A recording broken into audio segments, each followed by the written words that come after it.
नमस्कार। डिजिटल सेवा केंद्र में आपका स्वागत है। आज की इस वीडियो में हम आपको डिजिटल सेवा केंद्र के बारे में बताएंगे कि यह कंपनी क्या है और आपको कौन कौन सी सुविधाएं प्रदान करती है।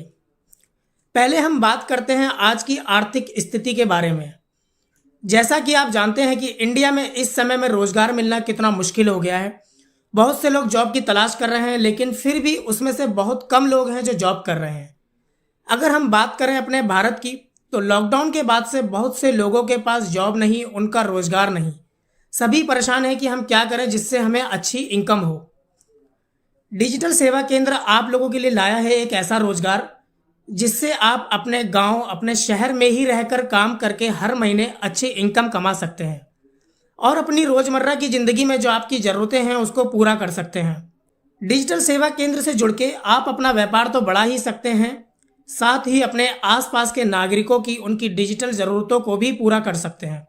तो चलिए आपको बताते हैं कि डिजिटल सेवा केंद्र क्या है और इसमें क्या क्या सुविधाएं मिलती हैं और आप इससे कैसे जुड़कर अपने व्यापार की शुरुआत कर सकते हैं। आगे बढ़ने से पहले आपसे एक रिक्वेस्ट है, डिजिटल सेवा केंद्र के यूट्यूब चैनल को सब्सक्राइब करें ताकि कोई भी नई जानकारी आती है वह आप तक सबसे पहले पहुंचे। डिजिटल सेवा केंद्र क्या है? डिजिटल सेवा केंद्र सरकारी व गैर सरकारी सुविधाएं प्रदान करने वाली एक कंपनी है जिसका मकसद है भारत के हर नागरिक को डिजिटल सुविधाएं पहुंचाना और हर एक दुकानदार के व्यापार को आगे बढ़ाना। डिजिटल सेवा केंद्र MCA यानी ministry of corporate affair and NPCI यानी national payments corporation of India में रजिस्टर्ड कंपनी है। अब बात करते हैं डिजिटल सेवा केंद्र की सुविधाओं के बारे में। आप सबसे पहले अपने मोबाइल, लैपटॉप या कंप्यूटर पे गूगल पे ऑनलाइन डिजिटल सेवा केंद्र .in सर्च करें। उसके बाद डिजिटल सेवा केंद्र की वेबसाइट ओपन होगी। आप चेक कर सकते हैं, इसमें सर्विसेज के बैनर और स्लाइडर भी लगे हुए हैं, जैसा कि मैं चेक करके आपको दिखा रहा हूं। अब बात करते हैं डिजिटल सेवा केंद्र कौन कौन सी सुविधाएं जो है आपको प्रोवाइड करा रहा है। सबसे पहले बात करते हैं बिल एंड रिचार्ज सर्विसेज के बारे में। बिल पेमेंट पे आप चेक कर सकते हैं कि आप पोस्टपेड बिल पेमेंट कर सकते हैं, landline bill, broadband bill, electricity bill, gas bill, water bill और इंश्योरेंस बिल पेमेंट। रिचार्ज पे आप रिचार्ज कर सकते हैं, मोबाइल रिचार्ज, DTH रिचार्ज। उसके बाद आप लोन की रीपेमेंट कर सकते हैं, लोन की फ्रेंचाइजी ले सकते हैं आप अपने गांव शहरों में। डिजिटल सेवा केंद्र में लोन से रिलेटेड दो तरह की सर्विसेज हैं। डिजिटल सेवा केंद्र से आप लोन फ्रेंचाइजी ले सकते हैं। इस सर्विस से आप अपने नज़दीकी लोगों को लोन दे सकते हैं। और डिजिटल सेवा केंद्र के अगर आप रिटेलर हैं और आप अच्छा काम करते हैं तो कंपनी आपके लिए भी लोन देती है ताकि आप अपने व्यापार को आगे बढ़ा सकें। फास्टैग रिचार्ज आप कर सकते हैं। इसमें बात करते हैं B2C सर्विस की। B2C सर्विस में आपको बैंकिंग सर्विस मिलती है। बैंकिंग में आपको AEPS सर्विस मिलती है। AEPS एक आधारित भुगतान प्रणाली है।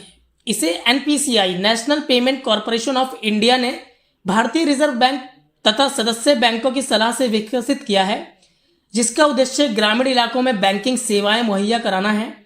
ग्राहकों को पैसा निकालने के लिए बैंक जाने की जरूरत नहीं होती है और ना ही उन्हें बैंक पासबुक, डेबिट कार्ड आदि साथ रखने का झंझट होता है। सिर्फ आधार नंबर और फिंगरप्रिंट से उनके बेसिक बैंकिंग काम घर के नज़दीक ही पूरे हो जाते हैं। आप AEPS से क्या क्या कर सकते हैं? AEPS द्वारा आप निकासी कर सकते हैं, अकाउंट बैलेंस चेक कर सकते हैं, मिनी स्टेटमेंट भी निकाल सकते हैं। आप AEPS द्वारा जो भी ट्रांजैक्शन करते हैं उस पर आपको अच्छा कमीशन भी मिलता है। इसके साथ साथ आपको मनी ट्रांसफ़र की सर्विस मिलती है।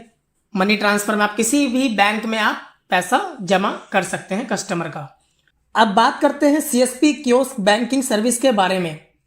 इस सर्विस में आप अपनी दुकान को मिनी बैंक बना सकते हैं, जिससे आप अपनी शॉप से कस्टमर का अकाउंट ओपन करना, पासबुक प्रोवाइड करना, डेबिट कार्ड प्रोवाइड करना, कस्टमर के अकाउंट से कैश विड्रॉल, कैश डिपॉजिट सब कर सकते हैं, जिसमें आपको बहुत अच्छा कमीशन मिलता है।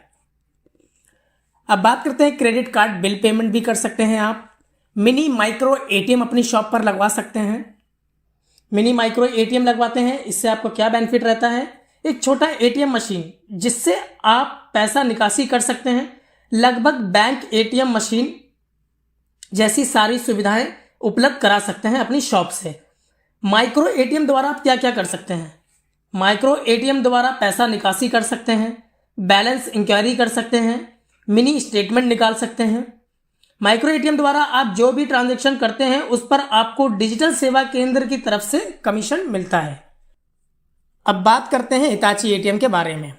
हिताची एटीएम मतलब जैसा कि आप जानते हैं कि बहुत सी जगह पर एटीएम लगे होते हैं, एसबीआई एटीएम या इंडियन बैंक एटीएम, ऐसे ही एक बड़ा एटीएम आप अपनी शॉप पर लगवा सकते हैं, जो कि डिजिटल सेवा केंद्र के माध्यम से आप इसको लगवाना चाहें शॉप पर तो लगवा सकते हैं। इसके साथ साथ आप प्रीपेड कार्ड यूज कर सकते हैं। प्रीपेड कार्ड सर्विस क्या है? प्रीपेड कार्ड एक डेबिट कार्ड की तरह ही होता है। प्रीपेड कार्ड का यूज करने के लिए आपको पहले कार्ड में राशि यानी आपको अमाउंट लोड करना होता है। इस प्रीपेड कार्ड को उपयोग ऑनलाइन शॉपिंग के लिए, बिल का भुगतान करने के लिए, रोजमर्रा की खरीदारी करते समय जैसे किराने का सामान और गैस, इन सब के लिए आप यूज कर सकते हैं। क्रेडिट और डेबिट कार्ड की तरह प्रीपेड कार्ड की भी समाप्ति तिथि होती है और यहां तक कि एटीएम से पैसे निकालने के लिए भी इसका इस्तेमाल किया जा सकता है। बात करते हैं कैश मैनेजमेंट सर्विस के बारे में। कैश मैनेजमेंट सर्विस ये सर्विस है आपकी, आप किसी का ईएमआई पे करना हो, किसी का लोन वगैरह चल रहा हो तो उसका आप ईएमआई पे कर सकते हैं। बात करते हैं आधार पे की सर्विस के बारे में। आधार पे की सर्विस भी इसमें बिल्कुल अवेलेबल है। और कैश डिपॉजिट। कैश डिपॉजिट क्या है? कैश डिपॉजिट में जैसे कि आप जानते हैं मनी ट्रांसफर से भी आप मनी जो है ट्रांसफर कर सकते हैं, ऐसे ही कैश डिपॉजिट में भी कर सकते हैं। फर्क क्या है? मनी ट्रांसफर में आपका सरचार्ज ज़्यादा लगता है और कैश डिपॉजिट में आपका कम सरचार्ज में आप किसी भी बैंक में ट्रांसफर कर सकते हैं अमाउंट। अब बात करते हैं ट्रैवल सर्विसेज के बारे में।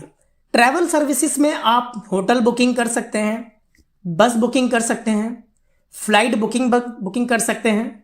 इसके साथ साथ आप डिजिटल सेवा केंद्र के माध्यम से आप IRCTC यानी कि टिकट बुक करने के लिए ऑथराइज एजेंट आईडी भी अप्लाई कर सकते हैं। अब बात करते हैं बैंकिंग अकाउंट। इसमें आप डिजिटल सेविंग अकाउंट भी ओपन कर सकते हैं। तो दोस्तों अब बात करते हैं G2C सर्विस के बारे में। G2C सर्विस में आप आधार कार्ड में आधार अपडेशन कर सकते हैं, आधार उद्योग के लिए आप यूज कर सकते हैं। पैन कार्ड में आप नया पैन कार्ड अप्लाई कर सकते हैं, पैन कार्ड का करेक्शन भी कर सकते हैं। सर्टिफिकेट में आप इसमें स्टेट सर्विस भी अवेलेबल है। इसमें आप income certificate, caste certificate, birth death certificate, domicile certificate, disability certificate, और इसमें बात करते हैं जीएसटी सर्विस के बारे में। जीएसटी में आप जीएसटी रजिस्ट्रेशन कर सकते हैं, GST return, TDS, company registration कर सकते हैं। वोटर आईडी में आप voter ID card new apply कर सकते हैं और साथ ही साथ वोटर आईडी करेक्शन भी कर सकते हैं। आप न्यू ड्राइविंग लाइसेंस भी अप्लाई कर सकते हैं, पासपोर्ट अप्लाई कर सकते हैं और साथ ही साथ आप फूड लाइसेंस भी अप्लाई कर सकते हैं। तो ये बात रही सर्विसेज के बारे में। तो दोस्तों अगर आप और भी ज़्यादा जानकारी लेना चाहें डिजिटल सेवा केंद्र से तो आप यहाँ पर 3 ऑप्शन अवेलेबल हैं। आप हमारी mail ID support mail ID पे मेल कर सकते हैं, कस्टमर केयर नंबर भी अवेलेबल है और साथ ही साथ आप हमसे 24/7 व्हाट्सएप पे भी बात कर सकते हैं। तो अब बात करते हैं कि आप डिजिटल सेवा केंद्र से कैसे जुड़े, क्या प्रोसेस है उसका, वो मैं आपको बताता हूँ।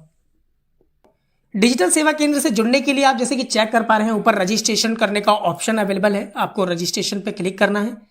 उसके बाद आपको बेसिक डिटेल्स यहाँ पर फिल करनी है, आपका शॉप का नाम और आपका नाम, मोबाइल नंबर, ईमेल आईडी, आधार कार्ड का number, pan card number, village name, block, state, district and आपका शॉप का एड्रेस। इसके साथ आप यहाँ पे चेक कर पा रहे हैं, यहाँ पर 4 ऑप्शन अवेलेबल हैं, district manager, super distributor, distributor, retailer, और साथ ही साथ यहाँ पर चारों ऑप्शन भी अवेलेबल हैं कि रिटेलर, डिस्ट्रीब्यूटर, सुपर डिस्ट्रीब्यूटर और डिस्ट्रिक्ट मैनेजर में क्या क्या बेनिफिट है, आप क्या क्या कर सकते हैं और कैसे आत्मनिर्भर बने। Choose the plan according to your need. आप अपनी नीड के हिसाब से प्लान चूज कर सकते हैं, जैसे रिटेलर, डिस्ट्रीब्यूटर, सुपर डिस्ट्रीब्यूटर या डिस्ट्रिक्ट मैनेजर। ये सिलेक्ट करने के बाद आपको सबमिट पे क्लिक करना है। सबमिट पे क्लिक करने के बाद आपको एक छोटा सा नॉर्मल सा पेमेंट करने का ऑप्शन अवेलेबल होगा, जो भी आप प्लान सेलेक्ट करेंगे उसके अकॉर्डिंग वो पेमेंट आप करेंगे।